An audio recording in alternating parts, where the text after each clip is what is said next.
I'm Senator Melanie LeVake. I represent Senate District 12 and serve as the chair of Senate Election Law. And I'm Senator Tom Sherman. I represent Senate District 24 and serve as Vice Chair of Senate Election Law and Municipal Affairs. This morning we are proud to highlight the work we are doing in New Hampshire to strengthen democracy, improve access to voting, and reduce the power of big money corporate special interests in honor of the one-year anniversary of the passage of H.R. 1. H.R. 1 is also known as the For the People Act, which protects democracy with a bold set of reforms to increase access to voting, promote fair legislative districts, increase corporate political accountability, and strengthen government ethics. New Hampshire already has in state law same-day registration, and those who have served their time can also vote. New Hampshire uses paper ballots, ensuring the integrity of your vote and providing an audit trail for accurate recounts. This year, the legislature is considering proposals to modernize our voter registration with automated voter registration and online registration, which will make registering to vote more efficient, accessible, and transparent. Last week, the House of Representatives passed my bill, Senate Bill 7, the Secure Modern Registration Technology, or SMART Act. This legislation would safeguard New Hampshire's elections by putting in place a process by which eligible granite staters who interact with the Division of Motor Vehicles are automatically registered to vote through a secure process that protects individuals' information while saving the state money in labor, supplies, and time. Local election officials would check the voter registration information before adding new voters to the rolls, maintaining local control. The SMART Act is a smart move for New Hampshire, and I hope it will be signed by the governor.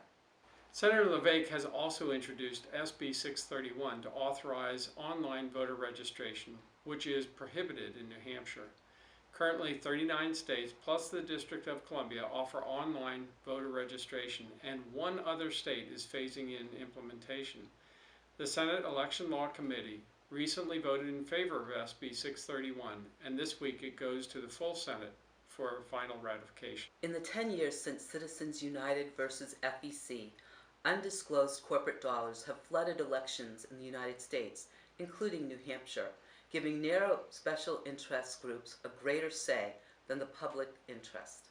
The past decade has seen further attempts to undermine democracy and attempts to restrict voting rights, strategies that in many states have left a minority overriding the will of the majority. Drawing fair districts is critical to a government that works for the people.